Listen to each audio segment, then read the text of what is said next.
નમસ્કાર, આપ જોઈ રહ્યા છો spark today news. Chhota Udepur collector કચેરી ખાતે નસવાડી તાલુકાના ખેડૂતો પહોંચ્યા. ગુજરાત લેન્ડ રેવન્યુ કોડની કલમ 37 હક ચોકસી બાબતે કલેક્ટરને અરજી કરવામાં આવી. નસવાડી તાલુકાના 120 જેટલા ખેડૂતોએ કલેક્ટરના દ્વાર ખખડાવ્યા છે. લેખિતમાં અરજી કરી છે. તેમાં તેઓએ જણાવ્યું છે કે અમે નસવાડી તાલુકાના આદિવાસી ખેડૂતો છીએ. ભારત દેશની આઝાદી પહેલા હાલના વિસ્તારમાં તેમજ વડોદરા જિલ્લામાં ગાયકવાડ સરકારનું શાસન ચાલતું હતું. 1946માં ગાયકવાડ સરકારે 60 આદિવાસી કુટુંબ સભ્યોને ખેતી કરીને સ્વનિર્ભરતા લાવવા સારું એક કુટુંબ દીઠ 4,500 રૂપિયા ચૂકવ્યા હોય ખોડિયા પોચંબા ગામમાં ખેતીની જમીન ખેડવા સારું માલિકી સ્વરૂપે આપી હતી. વર્ષ 1947માં ભારત દેશ આઝાદ થયો. ગુજરાતના દેશી રજવાડાઓ ભારત દેશમાં વિલીનીકરણ થતા બૃહદ મુંબઈ રાજ્યની સ્થાપના થઈ અને સદર 60 આદિવાસી ખેડૂત સભ્યોને આપેલ જમીનના સુવ્યવહારુ સંચાલન માટે ખોડિયા પોચંબા ગણોતિયા ખેત સહકારી ખેતી મંડળીની સ્થાપના 1951માં કરી.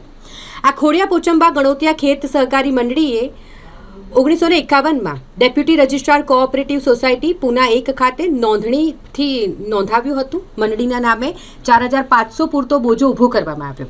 આમ સદર ગામનું વર્ષ 1985-86ની સાલમાં કરવામાં આવ્યું. તે મુજબ રેકોર્ડ લખવામાં આવ્યો અને ક્ષતિઓનું નિવારણ થઈ ગયું.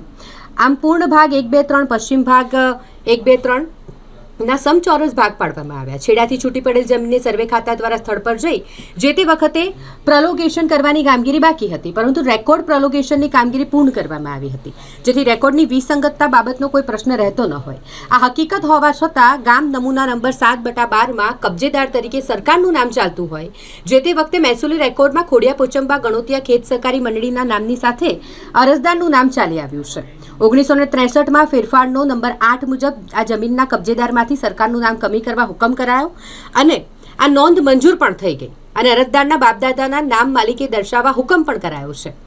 એ વખતે પણ જરૂરિયાત મુજબ મંડળી પાસેથી ધિરાણ પણ મેળવ્યું. તે છતાંય રેકર્ડમાં શરત ચૂકથી કબજેદારમાં સરકારનું જ નામ દર્શાવવામાં આવ્યું છે. ઉચ્ચ કક્ષાએ આ બાબતે લેખિત રજૂઆત પણ કરી છે.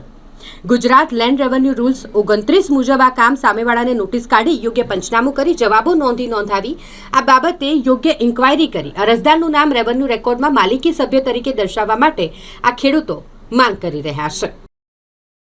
જિલ્લાના નસવાડી તાલુકાના ખોડિયા પોચંબા અને પાલા ગામના 120 જેટલા ખેડૂતો છોટાઉદેપુર કલેક્ટર કચેરીએ અમે આવેદનપત્ર આપવામાં આવ્યા હતા.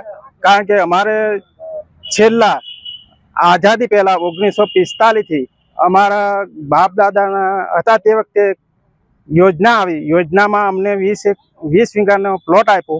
એ 20 વીઘાના પ્લોટના 4500 રૂપિયા પણ અમે ભર્યા છે. તેમ છતાં અમારું નામ હજુ મૂળ માલિકમાં આવતું નથી અને જે તે 8માં શ્રીમંત સરકાર ચાલે છે, બાજુમાં પાલામાં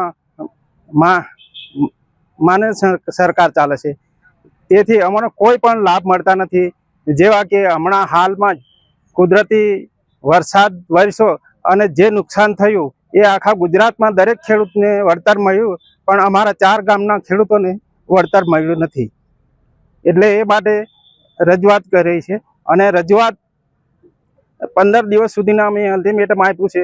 એમ છતાં અમારી રજૂઆત ધ્યાને નહીં લે તો અમે ગુજરાત હાઈકોર્ટના પણ દ્વાર ખખડાવીશું. છોટાઉદેપુર જિલ્લાના નસવાડી તાલુકાના ખોડિયા પોચંબા તેમજ પાલા અમારે આઝાદીના 1949થી અમારા નામદાર સરકાર શ્રી સરકારના નામે જમીન ચાલતી આવી છે. જેમાં પહેલા હકની અંદર ખેડૂતોના 2010ની અંદર નામ ચાલુ હતા. તે તદુપરાંત પછી નામદાર સરકાર દાખલ થયા પછી અમારા હકના નામો હતા એ પણ કમી થઈ ગયા છે. તો એના આધારે જે અગાઉ જે ખેડૂતોને સિંચાઈ માટે કનેક્શનો પણ મળેલા છે અને હાલ 2010ની અંદર નામાં કમી થયા પછી અમને સિંચાઈનો લાભ પણ નથી મળતો. તેમજ ખેડૂતોને જે કંઈક પાક નુકસાનીનો એનું પણ કોઈ જાતનું વળતર મળતું નથી. તો અમે આ કલેક્ટર સાહેબને આવેદન રૂપે મળ્યા છે. તો અમને ન્યાય મળે. ન્યાય નહીં મળે તો અમે આગળ જે કંઈક હાયર કોર્ટ કે કોર્ટની અંદર જઈશું અને અમારો ચુકાદો મેળવી લઈશું. કેટલા ખેડૂતોને એવું લાભ નથી મળતો?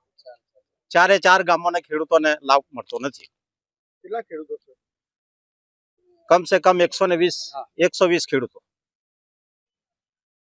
ખોડિયા પોચંબા પાલા આ 3 ગામો છે એ ગામોમાં શ્રીમંત સરકાર નામદાર સરકારના નામે જે પહેલા હકમાં નામો આવે છે, બીજા હકમાં ખેડૂતોના નામ નીચે અંદર આવતા હોવાથી સરકારી કોઈ બી લાભ એ મળતા નથી. હાલમાં કમોસમી વરસાદના કારણે જે બી ખેડૂતોને નુકસાન થયું, સમગ્ર દેશમાં દરેક ખેડૂતોને વળતર ચૂકવવામાં આવ્યું. અમે અમારી રીતે વળતરની માંગણી રીતે અમે બી રજૂઆત કરી એમને કે અમે બી ખેડૂતો છે, અમે બી ખેતી કરી છે, અમને બી નુકસાન થયું છે, તો અમને બી વળતર મળવું જોઈએ. સાથે સાથે જે બી સિંચાઈ માટેની સુવિધાઓ છે તેમાં કનેક્શનો નથી આપતા. તો જે બી સરકાર અન્ય જે હાલ ખેતી કરીએ છીએ તો કપાસ પકાવીએ, તુવર પકાવીએ, જે બી અમારા ખેડૂત ઉત્પાદન હોય તેમાં ટેકાના ભાવના અમે વંચિત રહી જઈએ છીએ. તો અમને પૂરેપૂરો લાભ મળવો જોઈએ. અમે આ જે બી છે અમારી જે રજૂઆત છે આજે કલેક્ટર સાહેબને રજૂઆત કરી છે. ભવિષ્યમાં અમારું આ જે અમારો રસ્તો ના નીકળે, અમે હાઈકોર્ટના અમે ન્યાય માંગીએ છીએ. ન્યાય માટે અમને વિશ્વાસ છે અમને ન્યાય મળશે અમારા 4 ગામોને. તો ભવિષ્યમાં અમે કોર્ટ દ્વારા બી ન્યાય લેવાનો થશે તો અમે ન્યાય માંગવા તૈયાર છીએ.